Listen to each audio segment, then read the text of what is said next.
رسوله الكريم اما بعد فاعوذ باللہ من الشیطان الرجیم بسم اللہ الرحمن الرحیم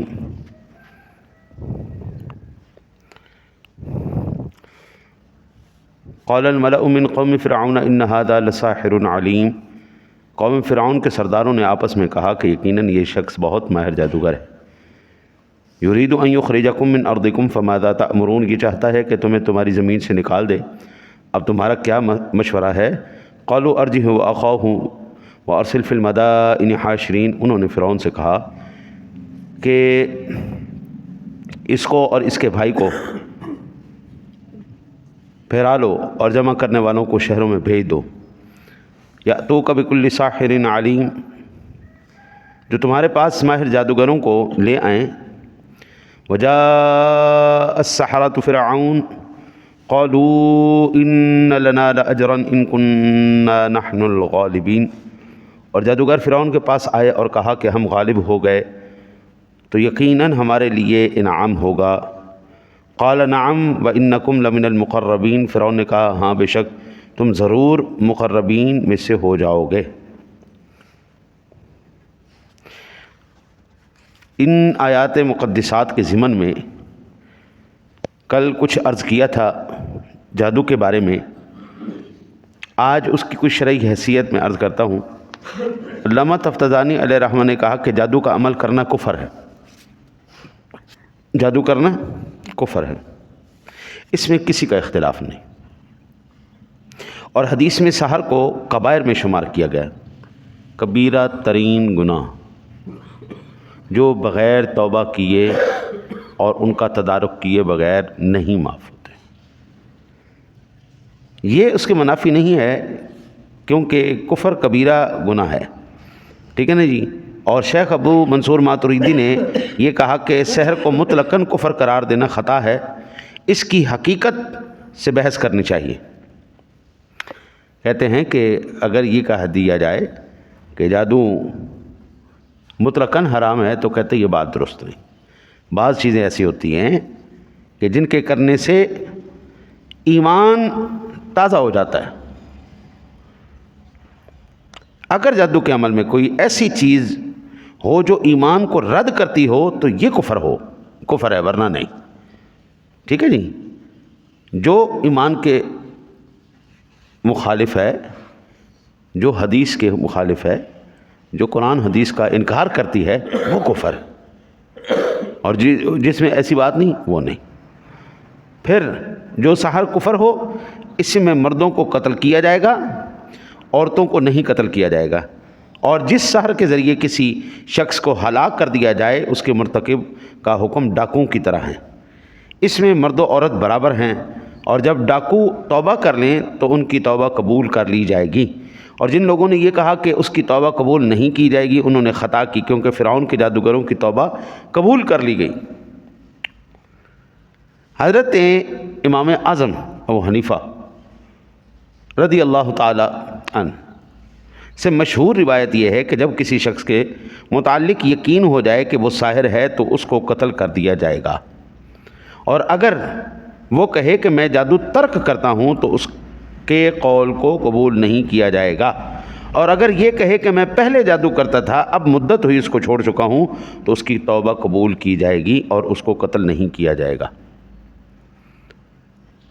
ایک بات یاد رکھیں، میں یہاں پر عرض کرتا چلا جاؤں، ہمارے امام جن کی ہم تقلید کرتے ہیں امام اعظم ابو حنیفہ رضی اللہ تعالیٰ،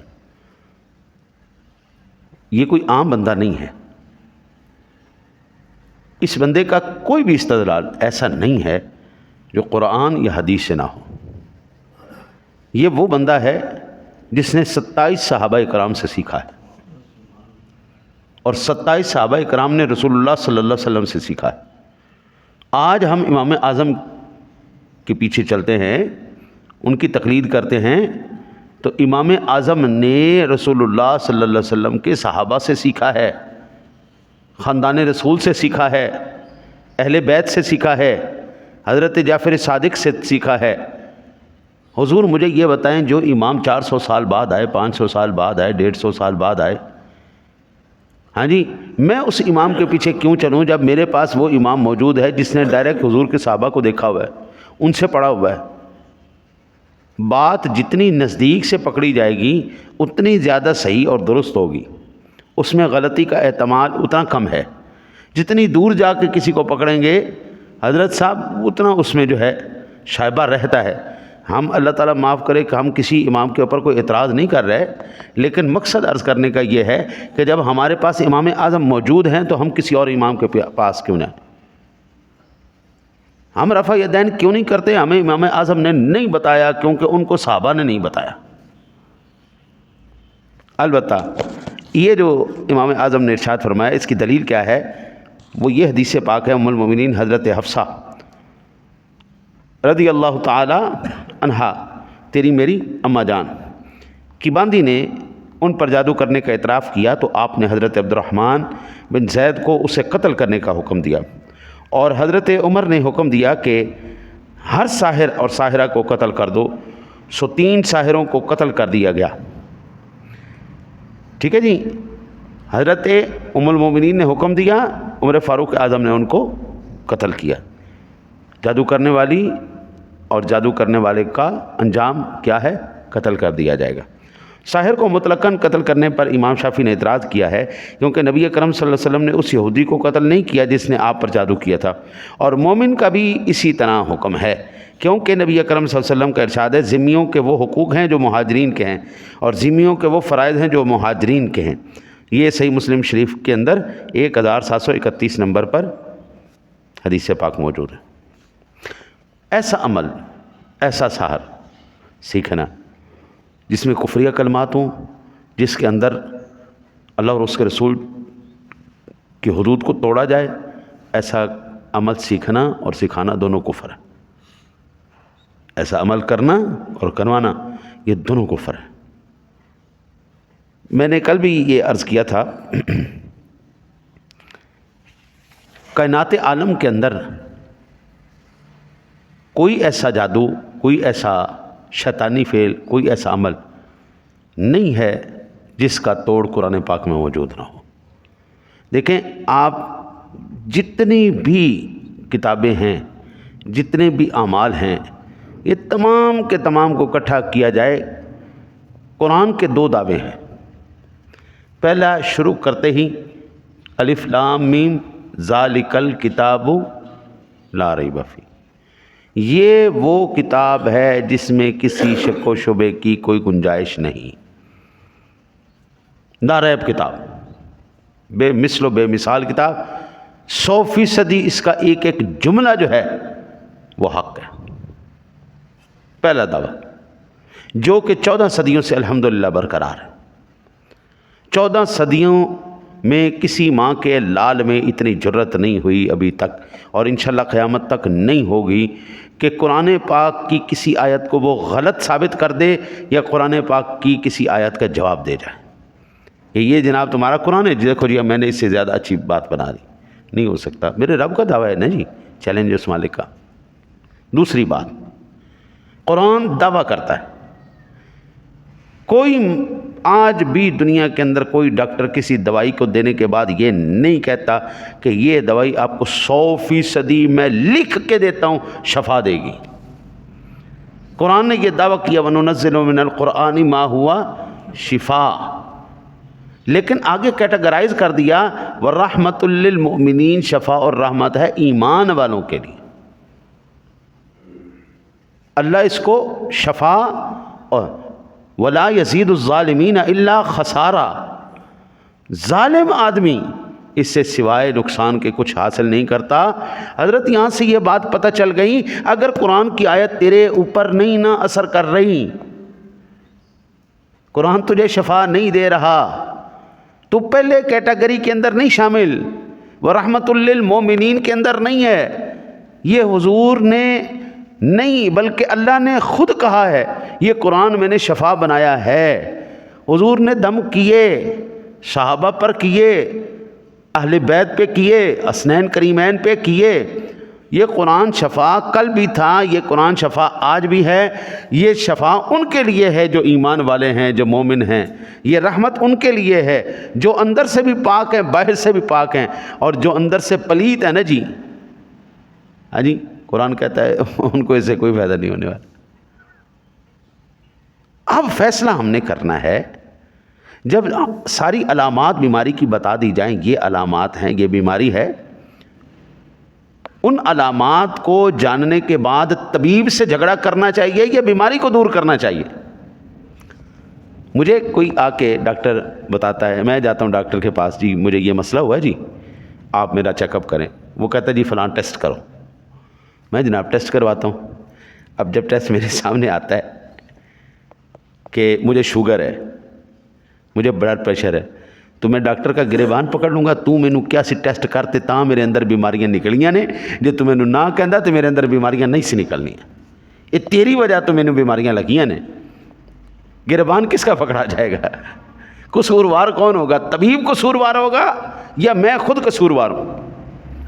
بیماری میری نکلی ہے، اس نے تو ٹیسٹ کیا ہے، اس نے تو کسوٹی پہ اس نے تو صرف پرکھا ہے کہ جناب اندر کیا ہے، ذرا آپ کو بھی پتہ چلے۔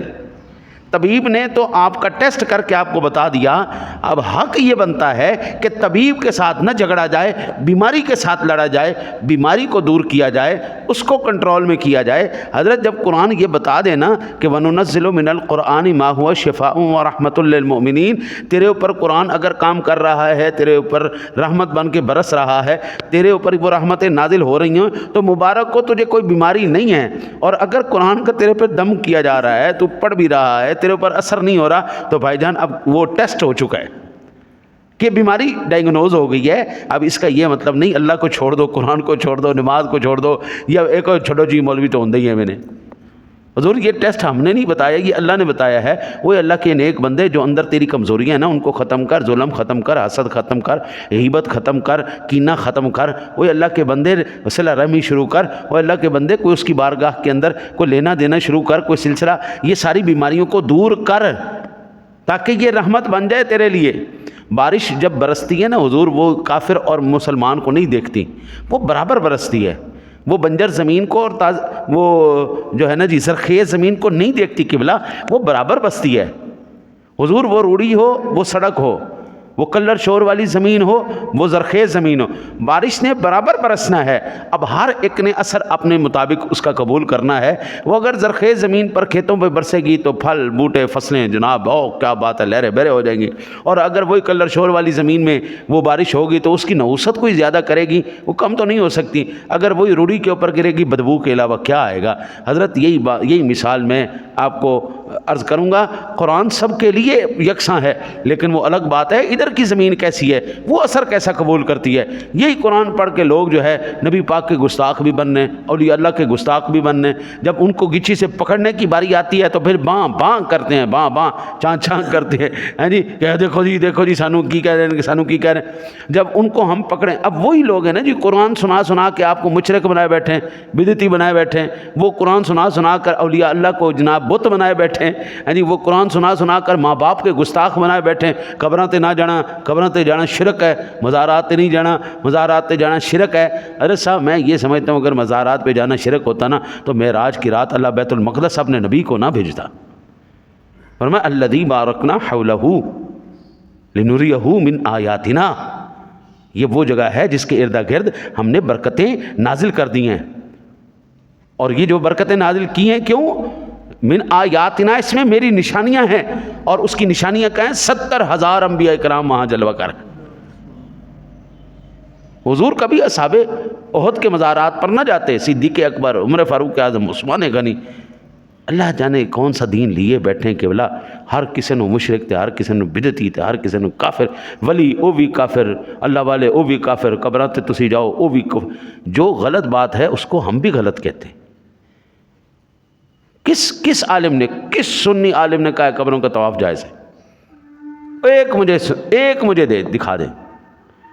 ایک جاہل آدمی کے عمل کو آپ ہمارے اوپر تھوپ کے، ایک نشئی کے عمل کو آپ ہمارے اوپر تھوپ کے آپ کہیں یہ سنی کرتے ہیں، جھوٹ، جہالت۔ اس سے بڑا جاہل انسان ہی کوئی نہیں جس کی اتنی تحقیق ہے کہ ہمارا مسلک کیا ہے، مسلک یہ ہمیں بتائیں گے، ہم بتائیں گے ہمارا مسلک کیا ہے۔ لہذا سامعین ذوی الاحترام، اللہ تعالیٰ سے ہم دعا کرتے ہیں اللہ تعالیٰ اپنے حبیب کریم علیہ الصلوۃ والتسلیم کا صدقہ ہمیں قرآن و حدیث کے مطابق عمل کرنے کی توفیق نصیب فرمائے۔